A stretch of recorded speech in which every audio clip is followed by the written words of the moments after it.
లోక్సభ ఎన్నికలు వస్తున్న నేపథ్యంలో అన్ని పార్టీలు ప్రచారంలో దూసుకొని పోతున్నాయి.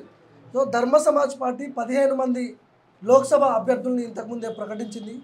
ధర్మ సమాజ్ పార్టీకి భారత ఎన్నికల సంఘం చెప్పుల గుర్తును కేటాయించింది. సో నాతో పాటు ధర్మ సమాజ్ పార్టీ అధ్యక్షుడు డాక్టర్ విశారదన్ మహారాజ్ గారు. సార్ నమస్తే. అసెంబ్లీ ఎన్నికల్లో పోటీ చేశారు. సో ఆ ఫలితం ఏం నిరుత్సాహపరచలేదు మిమ్మల్ని?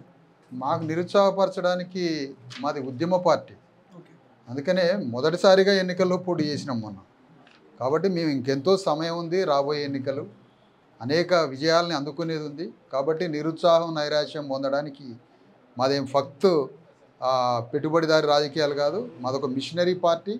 మాకు 10 ఏళ్ల సమయం పెట్టుకున్నాం, 10 ఏళ్లలో రాజ్యాన్ని తీసుకొచ్చి చూపిస్తాం. సో చెప్పుల గుర్తు మీకు కేటాయించింది, ఏం చెప్పదలుచుకున్నారు దీని ద్వారా? చెప్పుల గుర్తు కేటాయించింది మాకు భారత ఎన్నికల సంఘం. పార్లమెంట్ ఎన్నికల పరిధిలో పార్లమెంట్ ఎన్నికల కోసం చెప్పుల గుర్తు కేటాయించడం జరిగింది. ఆ లేఖ మొన్ననే భారత ఎన్నికల సంఘం నుంచి వచ్చింది.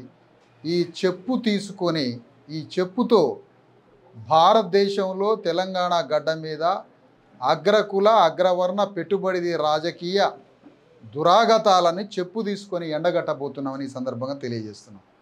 అవసరమైతే ఓటర్లంతా ఈ దోపిడీ అగ్రకుల రాజకీయ పార్టీలని చెప్పులతో తరమని పిలుపునిస్తున్నాం, చెప్పు తీసుకొని తరమని పిలుపునిస్తున్నాం. ఈ సందర్భంగా ఆ రోజు చీపిరి కట్ట తీసుకొని మొత్తం దేశంలో చీపిరి కట్ట తీసుకొని తరమని చెప్పాడు కేజ్రీవాల్. అదే సందర్భంగా ఈరోజు చెప్పులతో ఈ అగ్రకుల రాజకీయ దురాగతాలని దాష్టికాలని వేల సంవత్సరాలుగా అణగారిన వర్గాలైన 90% మంది బీసీ ఎస్సీ ఎస్టీల ఓట్లని దండుకుంటున్న బీఆర్ఎస్ బీజేపీ కాంగ్రెస్ పార్టీలని చెప్పు తీసుకొని గ్రామాల నుంచి తరమి కొట్టమని ఈ సందర్భంగా పిలుపునిస్తున్నాం ధర్మ సమాజ్ పార్టీ నుంచి. ఎందుకు మీ పార్టీలో రెడ్లలో పేద రెడ్లు కూడా ఉంటారు? అవును, అగ్రకులస్తులకు ఎందుకు చోట్లేదు మీ పార్టీలో? మా పార్టీలో 100% చోటు ఉంటుంది. కొంత సమయం ఉంది, కొంత సమయం తీసుకొని అగ్రవర్ణాలలో ఉన్నటువంటి ప్రజాస్వామిక అగ్రకులాల్లో ఉన్నటువంటి ప్రజాస్వామిక వాదుల్ని పేదల్ని అందరినీ పార్టీలోకి తీసుకుంటాం. వారికి కూడా సముచితమైనటువంటి ప్రాతినిధ్యం వహిస్తాం, వాళ్ళకు కూడా ఈ అవకాశం ఇస్తాం తప్పనిసరిగా. సో అన్ని పార్టీలు ప్రచారంలో దూసుకొని పోతున్నాయి. మీరు 15 మంది అభ్యర్థుల్ని ప్రకటించారు, ఎప్పుడు స్టార్ట్ చేస్తున్నారు? మరి మేము ఎన్నికల ప్రచారం రేపు మరి నామినేషన్ స్టార్ట్ అవుతాయి. నామినేషన్స్ దాదాపు 19వ తారీఖు అభ్యర్థులంతా మొదటి సెట్ నామినేషన్ వేస్తారు, 23వ తారీఖున రెండవ సెట్ నామినేషన్ వేస్తారు. నామినేషన్లు వేసిన వెంటనే ఉపసంహరణ కాగానే మరి సభలు సమావేశాలు ప్రారంభమవుతాయి. ఈలోపు కూడా కొన్ని సభలకు అటెండ్ చేస్తాం.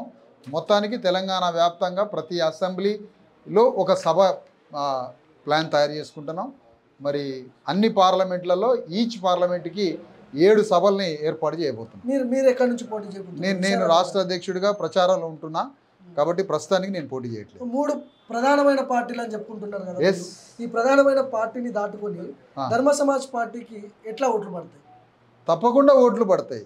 ఎందుకంటే ఇప్పుడు మన తల్లిదండ్రులు ఉన్నారు, మరి తల్లిదండ్రులు యువతల పక్కన ఉన్నారు, అవతల పక్కన ఊరు మొత్తం ఉందనుకోండి, మాట చెప్తున్నా, తల్లిదండ్రులు ఇద్దరే ఉన్నారు కదా, కొద్దిమందే ఉన్నారు కదా అని పోయి మందిలో కలుస్తామా, తల్లిదండ్రుల వైపు ఉంటామా? అంటే తల్లిదండ్రులు అంటే అక్కడ అర్థం ఏంటంటే ఈ ఉద్యమ సిద్ధాంతాన్ని తయారు చేసినటువంటి ఫూలే అంబేద్కర్ కాన్షీరాములైనటువంటి ఉద్యమ కన్న తల్లిదండ్రులు. మరి వారి పక్షాన ఆ సిద్ధాంతం పక్షాన నిలబడాలి అని మేము అందరినీ ఓటర్లను కోరుతా ఉన్నాం. అందుకని ఓటర్లని మంది బలము మార్బలం ఉన్నది, డబ్బు బలము మద బలం ఉన్నది అనేది కాదు కదా క్రైటీరియా.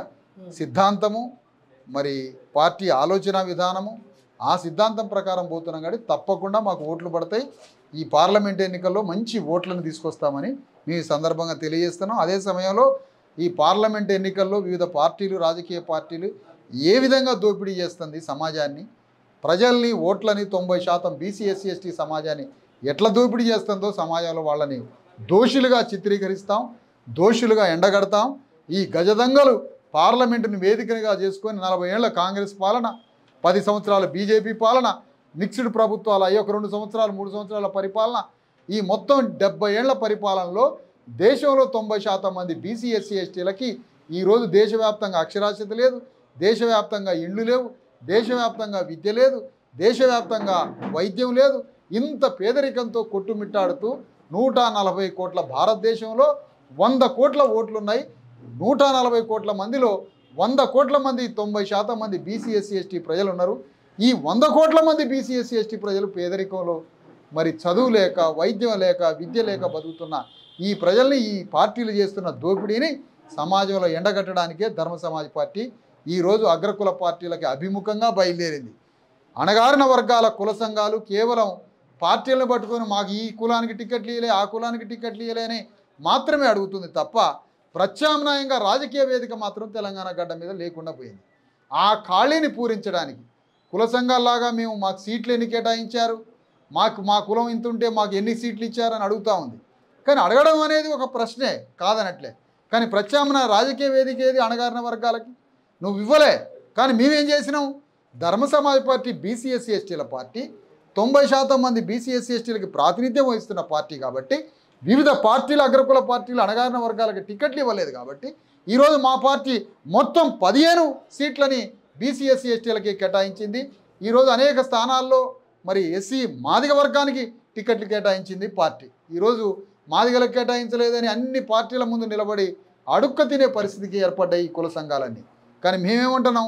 ఈ పార్టీలో మాదిగలకి సింహభాగాన్ని కేటాయించామని చెప్తున్నాం. ఇప్పుడు ఏంటి మాదిగ ఓట్లంతా ఈ పార్టీకి? మాదిగలు ముందుండి ఈ పార్టీ యొక్క ఇచ్చినటువంటి అవకాశాన్ని సమాజంలో అట్టడుగు మరి బాటమ్ ఆఫ్ ద బాటమ్ అట్టడుగు పొరల్లో చిక్కుకోబడ్డటువంటి మరి మాదిగలకి స్థానాలు కేటాయించడం జరిగింది. కాబట్టి ఈ పార్టీకి ఓట్లు వేయమని సమాజాన్ని బీసీ ఎస్సీ ఎస్టీల సమాజాన్ని ఈ సందర్భంగా మీ ద్వారా కోరుతున్నాను. మిగతా పార్టీలన్నీ కూడా పార్లమెంటు నియోజకవర్గాలుగా భారీ ఎత్తున ఖర్చు పెట్టడానికి రెడీ అయ్యాయి. అవును. మీ ఆర్థికంగా బలంగా ఉందా ధర్మ సమాజ్ పార్టీ? అంటే ఆర్థిక బలం కూడా ఉండాలి కదా పోటీ చేయాలని. మాకు ఆర్థికంతో ఎలాంటి సంబంధం లేదు. మా అభ్యర్థులకి పార్టీ నుంచి విరాళాలను సేకరించి నామినేషన్ వేపిస్తుంది. గ్రామ ప్రజల నుంచి, పట్టణాల్లో ఉన్న ప్రజల నుంచి 10-20 రూపాయలు సేకరించి ఆ పైసలతోటి మేము ప్రచారానికి ఖర్చు పెట్టుకుంటాం. మిగతా పార్టీలకు ధనము డబ్బు ఉన్నట్టుగా మా దగ్గర ఎలాంటి పైసలు ఉండవు. ఇది ప్రజాస్వామ్య గణతంత్ర రాజ్యం.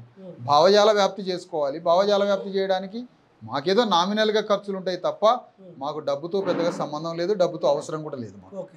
సో ప్రధాన పార్టీలలో అంటే ప్రధాన పార్టీలు మాయని చెప్పుకుంటున్న పార్టీలలో పారాషూట్ లీడర్లకి టికెట్లు ఇస్తున్నారు, మాదిగలకు అన్యాయం జరుగుతుంది అని చాలా మాటలు మాట్లాడుతున్నారు. మీరు పెద్దపీట వేస్తున్నారా మాదిగలకి?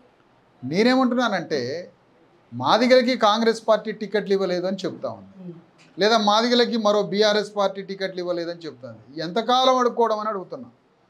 ఎంతకాలం అడుక్కుందాం? ఒకవేళ కాంగ్రెస్ పార్టీయే మాదిగలకి టికెట్లు ఇచ్చింది అనుకుందాం, ఈ టికెట్ తీసుకున్న మహానుభావుడు పార్లమెంటులో నోరు తెరుస్తాడా? పార్లమెంట్లో మాట్లాడతాడా? లేదా అగ్రవర్ణాలకి చెంచా అయ్యి, బానిస అయ్యి, దళారి అయ్యి, జీతగాడయి వాళ్ళ కాళ్ళ కింద పనిచేస్తాడా? పార్లమెంటులో ఎస్సీ అభ్యర్థులు, ఎస్టీ అభ్యర్థులు 80 మంది ఉన్నారు. ఈరోజు ఒక్కళ్ళన్నా ఈ వర్గాల కోసం మాట్లాడుతుండ్రా? పార్లమెంటులోకి, అసెంబ్లీలోకి పోయిన ఎస్సీ ఎస్టీ అభ్యర్థులు వాళ్ళ అగ్రవర్ణాల పార్టీల సంఖ్యలు వేసుకున్న బానిసలు. ఒక్కడు మాట్లాడ్డావు. ఈరోజు మాదిగలకి ఎన్ని సీట్లు కేటాయించారని బజార్ల పడి మాట్లాడుతున్న మనుషులు ఒక మాట చెప్పారు. ఎస్సీ వర్గీకరణ కోసం ఒక్క ఎస్సీ అభ్యర్థి కూడా, మాదిగ అభ్యర్థి ఈరోజు పార్లమెంట్లో మాట్లాడకుండా అగ్రవర్ణాలకి చెంచా అయ్యారని మాట్లాడిన వాళ్ళే ఇవాళ మాదిగ అభ్యర్థులకు ఎన్ని సీట్లు కేటాయించారని అడుగుతాను. నేను అంటున్నా, మాదిగ అభ్యర్థికి కేటాయించారు. ఈ మాదిగ ఆయన పార్లమెంటు వేదిక మీద దళితుల గురించి మాట్లాడతాడా? ఎస్సీ వర్గీకరణ గురించి మాట్లాడతాడా? వాళ్ళ పార్టీల యజమానులు గీత గీసిన గీత దాటకుండా బానిసలుగా బతుకుతారు తప్ప అణగారిన వర్గాల తరఫున, దళితుల తరఫున, వర్గీకరణ తరఫున ఈ అణగారిన వర్గాలు పార్లమెంటు వేదికగా ఒక్కడు మాట్లాడు. అందుకనే స్వతంత్రంగా అంబేద్కర్, ఫూలే సిద్ధాంతం మీద తయారైన ధర్మ సమాజ్ పార్టీ నుంచి పోయిన అభ్యర్థులే పార్లమెంటులో స్వతంత్రంగా స్వేచ్ఛ గళాన్ని, ధిక్కార స్వరాన్ని, రాజ్యాన్ని ఎదిరించి పార్లమెంటు వేదికగా 100 కోట్ల మంది బీసీ ఎస్సీ ఎస్టీల తరఫున మా పార్టీ అభ్యర్థులు మాట్లాడతారు తప్ప ఈ పార్టీల చెంచాలు ఎవడు మాట్లాడు. అందుకనే మేము ఈరోజు ఈ అగ్రకుల పార్టీల దగ్గర టికెట్లు అడుక్కోవడం బంద్ చేయండి. ధర్మ Samaj party BC SC ST అభ్యర్థులకు టికెట్లు కేటాయించింది. ధర్మ సమాజ్ పార్టీయే అణగారిన వర్గాల పార్టీ. ధర్మ సమాజ్ పార్టీ నాయకత్వమే అణగారిన వర్గాల పార్టీ. ధర్మ సమాజ్ పార్టీ యొక్క ప్రణాళిక సిద్ధాంతమే అణగారిన వర్గాలను రాజ్య సింహాసనం మీద కూర్చోబెట్టే పార్టీ. కాబట్టి ఈ పార్టీని గెలిపించుకుంటే, ఈ పార్టీ వైపు నిలబడితే ఈ దేశంలో ఉన్న 90% మంది బీసీ ఎస్సీ ఎస్టీల సామాజిక రాజకీయ ఆర్థిక సాంస్కృతిక బ్రతుకుని మార్చొచ్చు అని మీ ద్వారా తెలియజేస్తాను. కాంగ్రెస్ పార్టీ ఏమో సోనియా గాంధీ తెలంగాణ ఇచ్చిన తల్లిగా ఆమె రుణం తీర్చుకోవాల్సిన అవసరం ఉంది, తెలంగాణ ప్రజలు రుణం తీర్చుకోవాలని వాళ్ళేమో ఆ లైన్లో పోతున్నారు. బీఆర్ఎస్ ఏమో కాంగ్రెస్ తెచ్చిన కరువు ఇది, వాటర్ ట్యాంకులు తిరుగుతున్నాయి హైదరాబాద్లో, కరువు వచ్చింది, రైతులందరూ కూడా ఆత్మహత్యలు చేసుకుంటారని వాళ్ళ వర్షంలో వాళ్ళు చెప్తున్నారు. మీ లైన్ ఏం చెప్పదలుచుకున్నారు? మా లైన్ ఏంటంటే గుర్రం జాస్వా ఏం మాట చెప్పిండంటే దేశమంతా అణగారిన వర్గాలకి అప్పు పడ్డదట. బీసీ ఎస్సీ ఎస్టీలని 2000 సంవత్సరాలు దోచుకొని తిన్నందుకు బీసీ ఎస్సీ ఎస్టీలకు రుణపడి ఉన్నది ఈ అగ్రవర్ణ సమాజం. ముందు మా అప్పు తీర్చుకోమనండి. ఫస్ట్ సోనియా గాంధీ తెలంగాణ ఇచ్చింది, ఆమెకి రుణం తీర్చుకుందాం. రేవంత్ రెడ్డి రెక్కల కష్టంతో ఆయన రుణం తీర్చుకుందాం. ఇంకొక ఆయన రెక్కల కష్టం కాదేడా. 2000 సంవత్సరాల నుంచి బీసీ ఎస్సీ ఎస్టీల రెక్కల కష్టంతో రక్త మాంసాల తర్పణం చేసి ఈ భారతదేశాన్ని తెలంగాణని కట్టారు.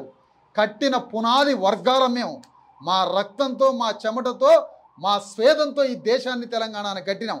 ఇప్పుడైనా అగ్రవర్ణాలు బుద్ధి తెచ్చుకొని మాకు రుణపడి ఉన్న అగ్రవర్ణాలు ఈరోజు మా పక్కన మాకు ఓట్లేసి మా రుణం తీర్చుకోమని చెప్తున్నా ఈరోజు. సో ఇదే చెప్పులతో తరిమేస్తున్నారా? ఈ చెప్పుల గుర్తుని ఈ సందర్భంగా విశ్లేషిస్తున్నా.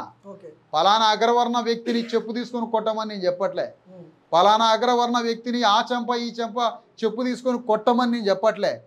అగ్రవర్ణ ఆధిపత్య స్వభావాన్ని, అగ్రవర్ణ ఆధిపత్య భావజాలాన్ని 1000 సంవత్సరాలుగా మా వర్గాలని దోపిడీ చేస్తున్న పెట్టుబడిదారి అగ్రవర్ణాల ఆధిపత్య స్వభావాన్ని చెప్పు తీసుకొని కొట్టమని చెప్తున్నాను ఈ సందర్భంగా. Thank you sir.